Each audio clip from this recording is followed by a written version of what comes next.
Hello everyone, my name's Luke and welcome back to another episode of Daily Anime Talk, where I give my overviews on some of the most recent episodes and then my thoughts on them.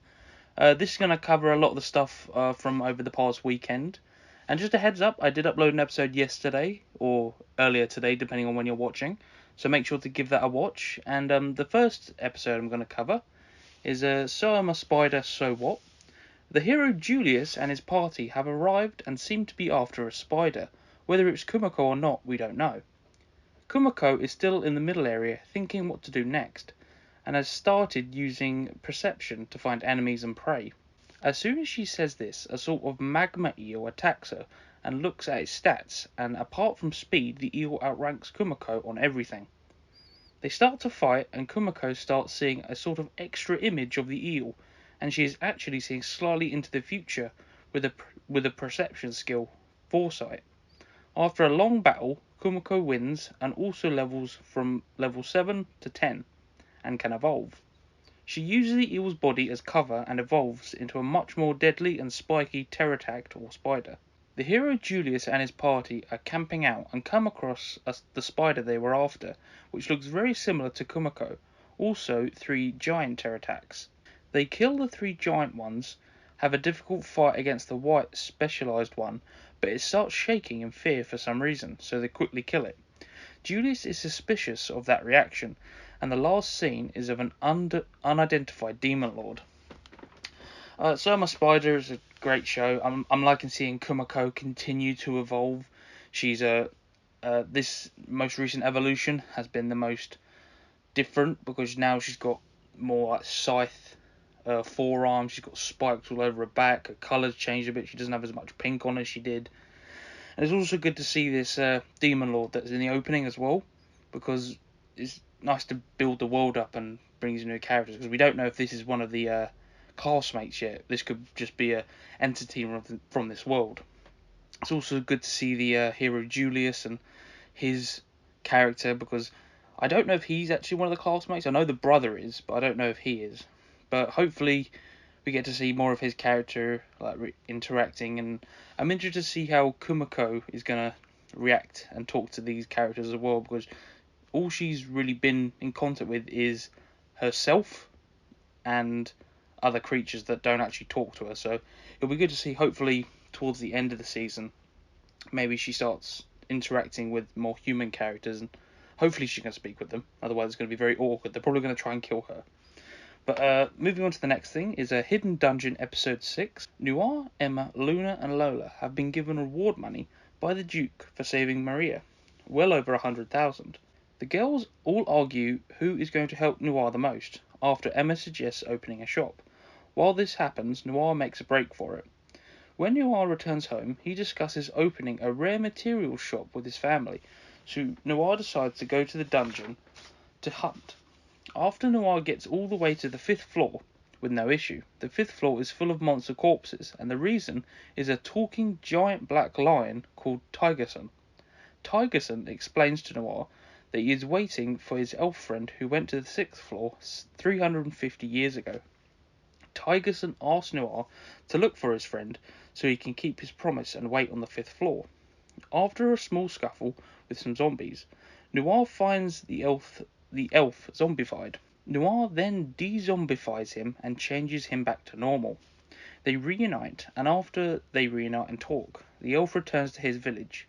Noir then asks Tigerson if he would like to be friends and invites him to live at the house and also as a guard lion for the new shop. This was a overall fun episode. It was very self-contained.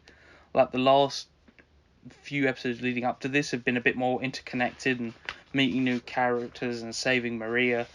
But this was very much like, oh yeah, Noir's going to the dungeon, he meets the lion, and they become friends. That was pretty much it. But hopefully Tigerson becomes a more of a big part of the story. Like he becomes like more of a guard dog, and hopefully helps Noir out and becomes a main character in the series. But overall, this episode was okay. It was fun to meet a new character, but there wasn't much to it. So hopefully Tigerson becomes a bit more exciting. But the next thing I watched was Jujutsu Kaisen, episode 18. Kasumi is still bewildered that Maki took her sword when she gets a call from Mekamaru. But when she answers, Inumaki is on the other end and tells her to sleep, which more or less retires her. Geto and Fujiguro are going at each other using their specialized techniques, with Fujiguro using his Shikigami to surprise Geto. Geto is using his just as powerful ability of blood manipulation, which he starts off by putting on arrows to allow them to defy physics. Geto then uses his blood manipulation on himself, as Fujiguro puts it, doping. After Inumaki finishes with retiring Kazumi, he comes across a sinister aura that seems to be coming from the main cursed spirit that both the schools are trying to eliminate. But suddenly it is killed. Then out walks Hanami, the special grade cursed spirit, an ally of Mahito and Jugo. While all this is going on, Fujiguro and Geto are still throwing all of their techniques at each other, with Fujiguro even using a difficult new Shikigami, and what he summons is a huge pink elephant that uses rushing water and sends Geto flying out of the building. As Geto and Fujiguro are about to continue, a giant mass of wood rises from the forest, surprising them both, and then it comes towards them. Inumaki speaks and tells them to run. We now see Mahito and a new curse user here as well, and this curse user puts a barrier up that allows anyone to enter and leave except Gojo. Fujiguro, Geto, and Inumaki come face to face with Hanami, who starts speaking and somehow they all understand. While Gojo is stuck outside, the curse user comes up against the old man, who instead of his usual robe has a t-shirt and guitar to fight. Fujiguro, Geto, and Inumaki carefully watch as Hanami prepares for the attack. I love this episode. It was really cool to watch Fujiguro go full on against Geto. They both have pretty cool techniques with the blood manipulation and the Shikigami. They pretty much threw everything at each other. And then also Inumaki's ability to use his voice to affect everyone around him. Even Hanami, who's pretty powerful, he stopped them in their tracks. So I'm interested to see what else he can do. Instead of just simple words, can he use full on sentences to destroy people? Maybe, we don't know. It's good to see the villains come back, like Mahito as well. We got this new curse user who likes to make furniture out of people, which is kind of weird, but he seems like he's going to be quite cool. I don't know how long he's going to be around for, but we'll see. And I'm interested to see how they're going to fare against Hinami, because they seem quite powerful, but Geto, Fujiguro, and Inumaki are also very powerful, so this should be quite a good fight. I don't know how the 3-on-1's going to work, but hopefully it's a bit more fair. We'll see. So the next thing I watched was Mushoku Tensei episode 6. Rudius is now officially Eris's teacher, and during the first morning after the kidnapping, he meets Eris's mother, who completely ignores Rudius, who ogles her as soon as she walks in. He then meets Eris's grandfather, who seems to be the one Eris takes after the most, with a loud and proud personality and voice with no consideration for others. Rudius is now teaching Eris and Ghislaine maths, reading, writing, and magic, and where Eris is very adamant about not liking maths, and as such, Ghislaine shows a real motivation to learn and improve. However, Eris does show an interest and excitement towards learning magic. Ghislaine is also teaching Eris and Rudius sword fighting, but since she has been teaching Eris for longer, Eris seems to always best Rudius. All three then go into town, where Rudius starts to gain a better understanding on the world's currency and what things are worth, including an aphrodisiac from one of the merchants. Ghislaine and Eris then try to apply some of their lessons to figuring out price differences, with some success, but work still needed. On the way back, Rudy witnesses a floating island castle, and Ghislaine tells him the story of the hero and the demon lord. Rudy remembers thinking it was just a fairy tale story when he was younger. They continue their lessons, with Eris becoming much more interested in learning and has bought a present for Rudy. The present is the aphrodisiac they thought Rudius wanted, and when they don't know what it is, Ghislaine holds him and Eris tickles him until he says what is in the bottle, ending there. It was a cool episode. It was just a fun getting to see how the characters interact and getting to learn of the new town that Rudy's staying in. There was not much else to it. It was just them more or less just learning the whole episode and visiting the town, and even Rudy learning a bit about the new surroundings he's going to be in. Hopefully we get to get a bit more into the action in the next episode or two, because this was very much a laid back episode. You just get to get a feel for the world and get a better understanding how Eris is, because in the first episode she's very violent, but this episode you get to learn a bit about her, how she likes magic, doesn't like learning very much, but Ghislaine, you get to see a bit of her backstory about how her life experiences have taught her that she needs to learn, and she passes that on to Eris, who now is a bit more motivated. But yeah, that pretty much covers everything for that episode. So the next one was Dr. Ramune, Mysterious Disease Specialist, episode 6. With Ramune and Rio now trapped on the cliffside, the only thing they can do is wait for help. Even though Ramune is completely soaked and injured, he tries to keep Rio as dry and safe as he possibly can, even though he can just about sit up. Rio's parents spend the night looking for him, but have no leads. Ramune reminds Rio of the shells he has, which he could use to contact his mum, but Rio is scared that once his mum can hear again, she will hate him. But Ramune helps steal his confidence. Rio arrives at Ramune's house when he realizes that after the previous night, Ramune did not return home, so he visits Rio's parents. When Kuro arrives at the parents, they use the shell. The mother finally hears all the things that she has been blocking out, but when she thinks of Rio, she breaks through and hears him. The pot stickers fall off, and she finally accepts Yu is really gone. Rio tells his mum they're at the forest, and Kuro goes ahead. Kuro patches up the injured Ramune and tries to keep them safe and secure until the medics arrive. Rio was almost completely lost his voice. At the hospital, Kuro berates Ramune for being so reckless, especially since he could have contacted him with his small bird familiar. Ramune then visits Rio and returns his voice by swallowing the pearl on top of the shell. Ramune recovers, and Rio, with his mother and father, try to move on together. This was a nice end, because the brother, he stepped up and he didn't let Ramune die, because he could have. He was pretty badly injured, his leg was pretty banged up, and it was good to see the mum finally come to terms with what's happened. Because through a lot of the first episode in this part, we got to see the mum. She was almost ignoring Rio, but when she finally saw that Rio was in danger, she stepped up and realised that Yu was gone. She couldn't do anything about that, but she can do something for Rio, and it was good to see at the end of the episode they're moving on together. And also Ramune, it's good to see him and Kuro have a proper relationship, because throughout the first few episodes he's more or less just there as an apprentice, but in this episode you clearly see that Kuro does care for him and doesn't want anything bad to happen to him, especially when he finds out he had the little bird familiar and he could have contacted him. He really gets angry because he was worried and annoyed at the fact that he could have done something but he didn't, so he clearly cares for him, so which is nice to see. But yeah, it's good to see. Hopefully we get a couple more of these two-part episodes, because it builds up the tension between the weeks, so that's always good to see. So the next thing I watched was One Piece, episode 962. Oden and Ashura, with his group of bandits, face off with Ashura sending his men to attack Oden.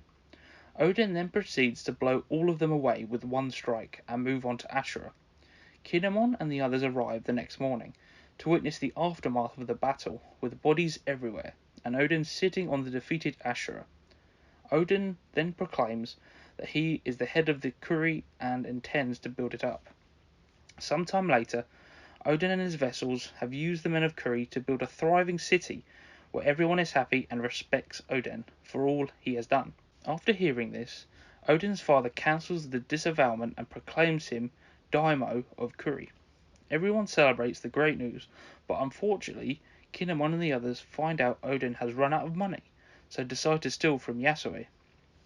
They are captured by Yasue, who sees how loyal they are, so decides to give them the money on the condition they educate themselves and become respectable samurai who can represent the future shogun. They then show a montage of them training and learning. All of this creeps Oden out because they are all acting completely differently.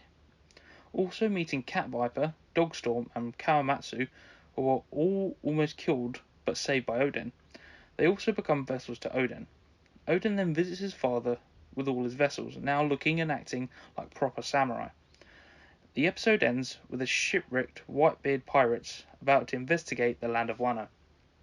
This continues on from the past couple of episodes. We're getting to meet Oden and get a real understanding of his character, because like I said before, Oden was built up as this amazing kingly character that everyone respected, and you get to see it in this. Like, he's a really powerful character that respects and wants to look after the people of the land of Wano. We also get to see the growth of Kinemon and all the others, and how they're like becoming the proper samurai that we know in the present time. Because like before, they're very like thuggy, they're very young, and they act very rash. But after the training, they've got their new looks, they've got their new like robes and everything, and it makes them a lot more respectable. And like Yasuo said, they now look like proper samurai that can represent Oden. It's also good to see that they're going to bring finally Whitebeard and Goldie Roger as well, because they've shown that in the opening already that they're going to meet, and it's just a waiting game until that finally happens. But I look forward to it. It should be quite cool when they finally interact with each other, especially in the next time bit we get to see Oden. He's really looking forward to meeting some pirates. But yeah, the next thing I watched was Kemono Jihen episode 6. We get a short flashback showing Shiki with his mum, but doesn't remember much about her, making him think something traumatic happened, and he is suppressing the memories. At the same time, Kabane and Akira are on their way after hearing Shiki started fighting, and on their way meet one of the Mosquito sisters. Kabane quickly takes care of her, dragging her by the hair. Shiki then gets the courage to fight the now recovered Mosquito girl, and uses her senses against her by oversweating, and when she flails about to try and hit him, he strings her up with his webs. Kabane and Akira then arrive with the second one, and Shiki ties her up as well. This whole time, Mihai has been watching from the remote control car that Shiki broke, and even though he's not the greatest person, he is still giving them good advice. Then, out of the darkness, the oldest Mosquito sister appears and sucks the life from her sisters for being weak, and transforms fully to fight the three kids. Shiki attacks first, but is swatted away, while Kabane gets held up off the floor by two of the woman's arms. Akira tries to freeze her, but realizes there is no water, so gets swatted away as well. Mihai then gives Kabane some much needed advice to use his kimono strength, and uses his instincts, which transforms his hair red, and he pulls the woman's arms off. Inugami then contacts them, and says the job is done, and to leave the rest to Inari, who just so happens to have sent her new kitsune, Nobimaru, who burns all the evidence of the woman away. After everyone gets home and recovers, Kabane realizes he forgot about Kon, and goes to see her, and is bluntly honest and says he was on a mission and forgot. At this moment, Kabane might have come to understand what guilt is. Yeah, I'm enjoying Kemono Jihen. It pretty much continues straight after the last episode, and it's good to see Shiki growing as a character. It's obvious that he's got something difficult in his past that he doesn't fully understand, but he's trying to move past it. Introducing the new Kitsune character was cool. He seems to be a bit of a sketchy one, but we won't know until we meet him a few more times. Kabane is always fun to watch. He's very, what should we say, bit of a dim character who doesn't fully understand the world around him, and he's very innocent, I'll say that much. Mihai is still a bit of a not nice individual and just takes advantage of people for his own entertainment, but it's been fun. I'm enjoying the adventures of these three. It was very dark with the mosquitoes, especially when the older sister decided to kill her other sisters. But hopefully we get to meet some more Kemono as well, because I imagine there's some dark stories they could tell, or some maybe light-hearted ones. We'll have to see. So yeah. So the last episode I watched was Escape the Infinity, episode 6. Since Reki is still injured, Mihai suggests a trip to a hot spring to help with the recovery. So Reki, Langa, Mia, and a coerced Shadow take a boat trip to an island hot spring. They also run into Joe and Cherry, and naturally form a getaway group, and as soon as the ship docks, are off on their boards, leaving Shadow to take care of their luggage. They see a beach, which Reki and Langa have never seen before, so dart straight to it to enjoy some time on the beach, including Mihai pretending to be Joe's child, and Cherry his wife, to scare women off. The whole group has a good laugh. After they make their way to an inn, but instead of a nice one, Shadow booked a run-down one opposite. Cherry is in the nice one, and somehow Joe and the others squirm their way into joining Cherry. They realise the hot spring is a 5-mile trip uphill, so when it gets dark, they start a race to see who can get there first, with Reki nervously coming up from behind. Langa, Mia and Shadow separate from Joe and Cherry, and when he notices Reki is gone, goes back for him. When Lango and Reki catch back up, they find Shadow and Mia on the ground covered in something that stinks, and are then chased by some sort of mud creature in a mask. They think they get away, but the creature is using a skateboard and catches up to them. They are then surrounded by a group of these creatures. Joe and Cherry, who made it to the hot spring, are then set upon by these things. They leave the next morning, still not knowing what they were up against, but then a flyer says that some sort of festival event involving these mud creatures. The episode ends with Adam skating in an old pool and deciding to start a skateboarding tournament. Yeah, this was a fun episode for our group of skaters. It's pretty much another one of those episodes, an interlude between the main stories, like the last few episodes have been about getting to know the characters and Langer improving, and then we finally meet Adam, who faces off against our main duo. This was kind of the beach episode, if you want to think it as that, because they actually do go to a beach and it's just relaxing. They go on a little trip to clean their souls, if you want to say it like that. They just want to relax and not think about anything and try and overcome any of the fears they've got about going up against Adam, especially with this tournament coming up. I imagine it's going to be a very high stakes tournament for all of them, including Reki, who is still injured. He hopefully should be fit and ready to go soon, so I imagine he'll come back with flair to spare. So yeah, that covers pretty much everything I watched from over the weekend. If you did enjoy this video, make sure to leave a like and make sure to subscribe to keep up to date. I hopefully should be making another video tomorrow covering all the stuff from Monday and Tuesday. The Dragon Ball one, I'm still looking to do that. And just reminding you of what I said at the start, I did upload a video yesterday, so make sure to give that a watch, and I will see you all next time.